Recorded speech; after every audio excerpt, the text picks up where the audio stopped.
People handle things in a different way. So I'm just going to talk about me. I never knew that grief could be this difficult to maneuver because I thought that I would be okay with anybody's death because of the fact that I worked with hospice patients. You know, I cared for patients from the time they were well to the time they got sick and passed away. And I never thought that it would be this difficult. The hospice team asked me after my husband passed away, did I think I was going to need some counseling? I told them no. The day after he passed away, I definitely said, you know what? I'm going to need some help. So I had enough sense to call them and tell them that, yeah, I think I'm going to have to take y'all up on the offer. Because, see, they go through a process where they communicate with the family members, you know, up to a year of the passing of their loved one. So I took the offer to do the counseling, and I got my own counseling as well. Because I figured, you know, what I was going through was something that I had never gone through before, and I didn't know how I was going to maneuver it.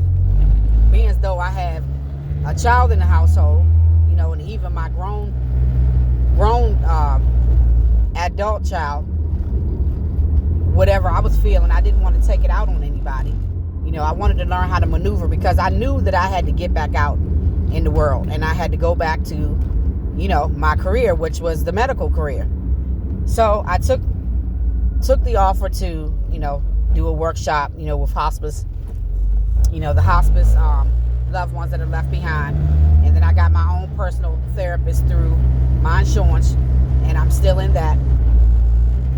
And learning how to go through the process, you know, it's really wild. I never thought that it would be this way. This new normal that I have to get used to, unfortunately, I'm not used to it. And I'm having a hard time adjusting to it. And this is not something that I know that I'm going to get through quickly. It's already been 3 years for my husband, a little over a year for my sister. And it's almost like I can see people right in my face and don't see them. That's what this thing feels like. And it's not that you're trying to be rude or anything like that. It's a genuine feeling that you feel like a part of you has died with the people that you had to let go of. Sometimes grief doesn't hit people the same way, you know. I hope that my type of grief is not hitting people the same way it's hitting me, because it's terrible. Every day, it's an emotional roller coaster. Forcing yourself to have to adjust to things. I hope and pray that nobody ever has to feel the raw, deep emotions of grief and have it linger a long time. To me, it's lingering. I know that I'm not going to be able to forget about it. I'm just going to have to learn how to deal with it on top of that. But it's very hard to adjust to this new life. A new life, a new form. When you have to lay down somebody that you love, it is a part of you that dies with them completely. You can distract yourself all you want. That feeling is always there. I don't like this new normal, and I'm just saying it. You're going to need somebody to help you further along with the grief. Even if it's just you and the Lord, you won't be by yourself. I still can't imagine the fact that I have to go on without these people. I even think about people that have been gone a long time. You know, over 12, 13 years. Like my grandmother's been gone for 13 years. sometimes I still have the urgency to call her. And then, oh, I remember she's gone. 13 years she's been gone.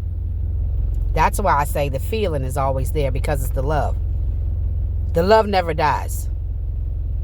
So you're always going to have that feeling. But I just pray that nobody is struggling by themselves. I thank you for all the people that have helped me along the way. Thank you for just the push that I need. The laughter. I try to laugh as much as I can. The laughter keeps me from crying. So I enjoy that. Any type of workshop or anything that I can get into, I always try to do it. I missed one workshop, and I'm kicking myself, but I was so sick at that point that I couldn't go. So any resources that I can get into for grief counseling, or some type of workshop or whatever, I want to get into it. I think I need to be around people that understand what I'm talking about and what I'm going through, because I feel like I'm a Debbie Downer when I'm talking to anybody else, or if I'm in some type of workshop group, because it's hard for people to understand that. Because when people talk, sometimes I take it the wrong way, as if they're trying to say, oh, I shouldn't feel this way, you shouldn't feel this way, you shouldn't feel that way, you shouldn't do this, you shouldn't do that, because I'm still in the land of the living. Well, when you're in the land of the living and you still feel dead, it's a problem. It's a problem. So nobody should ever tell you how to feel. Nobody can ever tell you how to feel. Just remember that, regardless if you're going through a grief or whatever it is. No one can tell you how to feel, because it's you. You're the one that's feeling it. You're the one that's going through it, So at the end of the day, I never want to be a Debbie Downer. But I wish people could understand, or I wish I could have a sign to say, excuse me, I'm grieving.